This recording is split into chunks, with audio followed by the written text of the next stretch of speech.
If you've ever felt trapped in your own reactions, meaning you are caring, you're capable, you're really successful in a lot of areas of your life. In fact, people depend on you, they respect you, but you know that there are patterns where you sometimes say something really biting to someone you love, like your own child, or you have a reaction to your spouse that you know is not going to help the relationship. Maybe at work, when the pressure mounts, what happens is you either want to hide or you try to take control. And man, that energy just spills over to the people that you work with.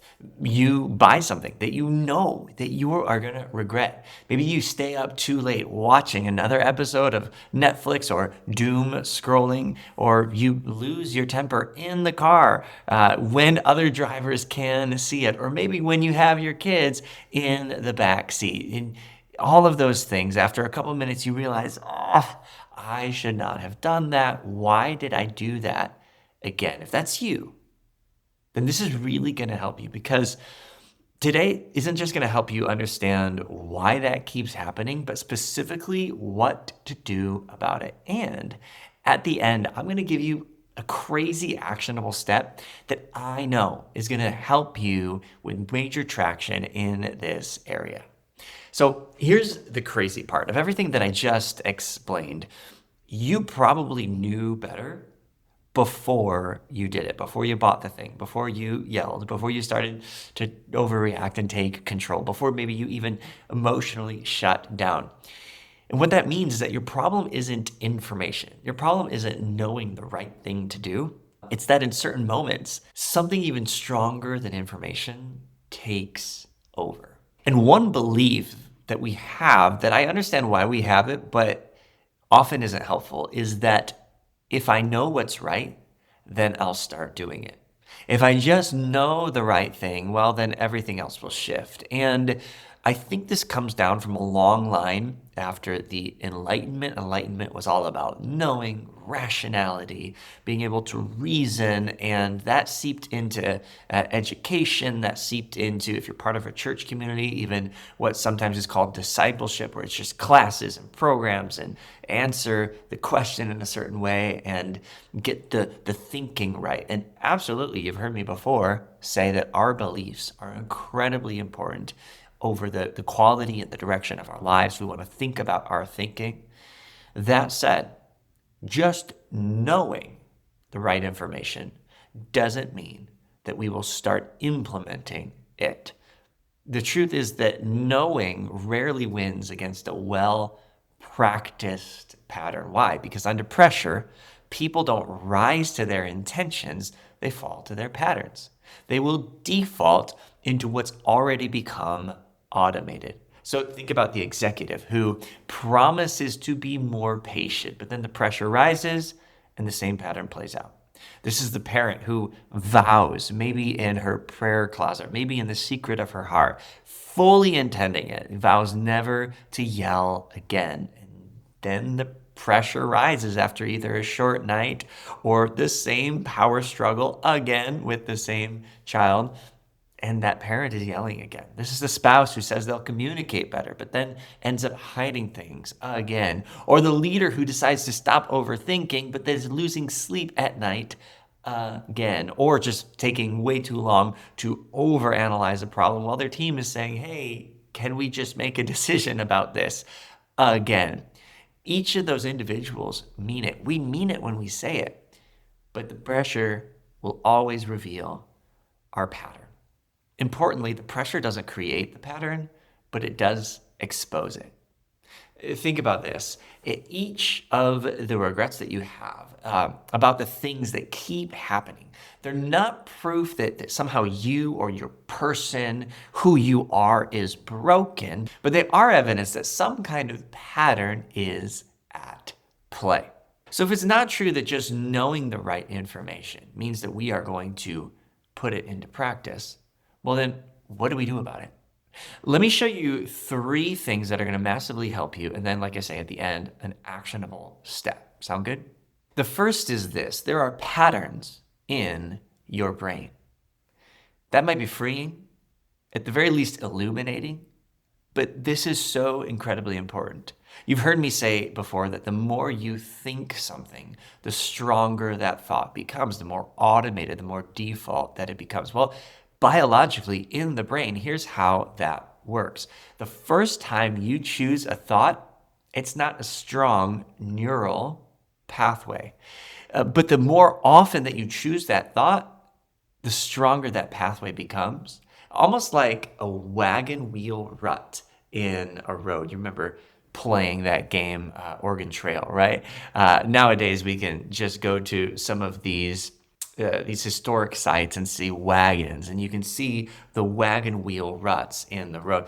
That's what happens in our brain the more often that we think a thought. Now, biologically, what's happening is that there's a signal in your brain that's sent down a nerve pathway. And the more often that signal is sent, something called myelin is built around it. Myelin's like a protective covering. And here's what the research shows us. When there is a signal that has a strong myelin coating around it, that sends 300 times faster than a signal that doesn't have that myelin coating around it. In other words, the more often you think the same thought, the stronger, but not just that, the faster that thought becomes. It's more automated. It's more of your default. And so that's what's happening at the level of the brain biologically, okay? There are patterns literally that have been built into your brain, into the neural pathways. But here's what it means practically. If there are patterns in the brain, that means that there are also patterns in your beliefs. There is a set of interpretations about the world, about yourself, about others that fire automatically.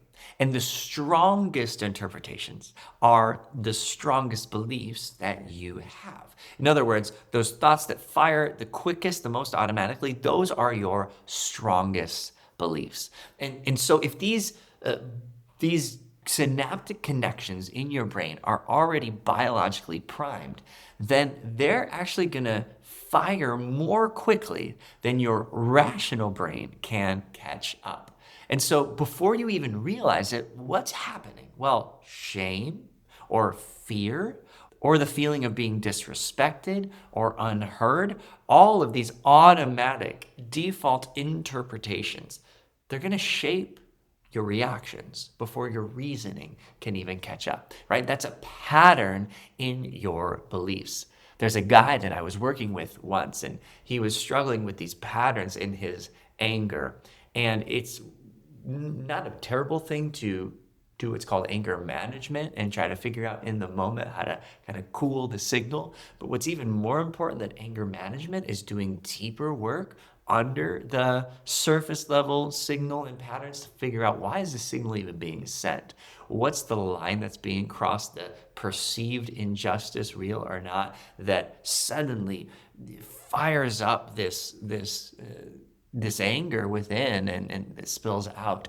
And so we did work there. And what it was is that even in small interactions with his wife, sometimes with his son, there would be this interpretation before he was even aware of it, this biological interpretation of, I'm unheard, I'm unseen, I'm being disrespected, that was actually connected to his story long before being a husband and a father. But that's the power of the pattern in your beliefs.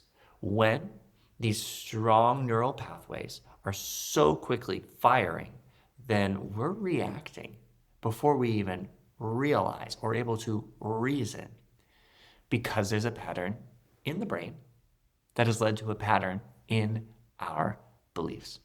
But here's the good news. We can actually build better patterns.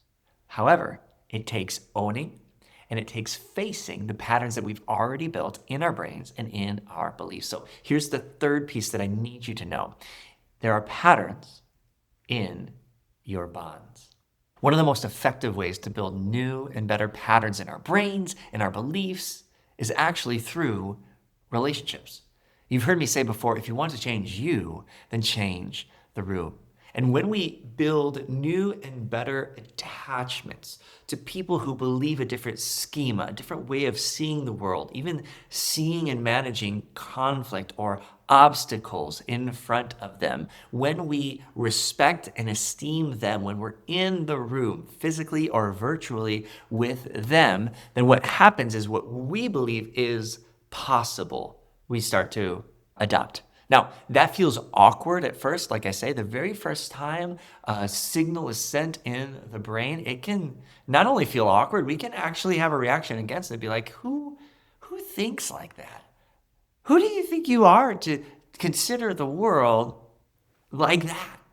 And yet, the more that we spend time with people who are believing new and better and bigger and bolder and, dare I say, truer things, what happens is if it's compelling enough, if that person in some way is where you want to be or doing the thing that you want to do or has the relationships that you have or has the peace that you want, then rather than just reacting against their beliefs, you actually start to consider maybe the world can function like that. You start to consider their lens, their beliefs. And what happens is that your beliefs start to shift. Those neural pathways that you are firing start to shift. The connections are going in a different direction. And what happens when you tend to those bonds is you are building a better foundation for what is actually under your decision making, a better foundation for what is actually under your reactions when the pressure shows up. So, to sum it up, there is a pattern in your brain, the literal neural pathways that you have chosen most often. Those are the strongest and the fastest, the automatic thoughts. Those lead to patterns in your beliefs that are firing so quickly before your reasoning can catch up, you're reacting. And there are patterns in your bonds, which I didn't say this before, but there are ways that we respond to conflict in relationship. There are ways that we even choose the relationships that we have. There are ways that we input into our relationships or kind of pull away when certain things happen. There are patterns in our relationships that we play out based on our previous experience. However, there is also the way to change patterns in our brains, to change patterns in our beliefs through the very bonds that we cultivate. That is such good news that patterns are learned and patterns can be unlearned and new and better patterns can be implemented and relearned. In fact, if this resonated with you, well, then first I want you to put a comment under the video about where you feel stuck and what you're going to do about it. Are you going to choose a different thought? Are you going to choose a different belief? Are you going to choose a different relationship? Who in your life has the life or the relationship or the peace or the way to face conflict that you want? Let me know. Leave a comment. And I especially want to invite you to my brand new Build Better Patterns Masterclass. Now, I've designed this to give you more in a couple hours than most people experience and get even in a couple months of therapy. And I say that as a therapist because we will do work together to discover where your specific patterns come from, how to actually change, and actually you're going to leave with a clear action plan that honestly no AI can give you. AI gives you information, but they can't give you the work that we're doing, and certainly not the transformation and the traction that can come on the other side of it if you're willing to do the work. I want to invite you to join me in this masterclass experience. In fact, to get information about the next one coming up, go ahead and click the link in the description, or you can go straight there, weskennedy.co/patterns to sign up. But friend, be blessed. Cannot wait to connect with you very, very soon. You got this.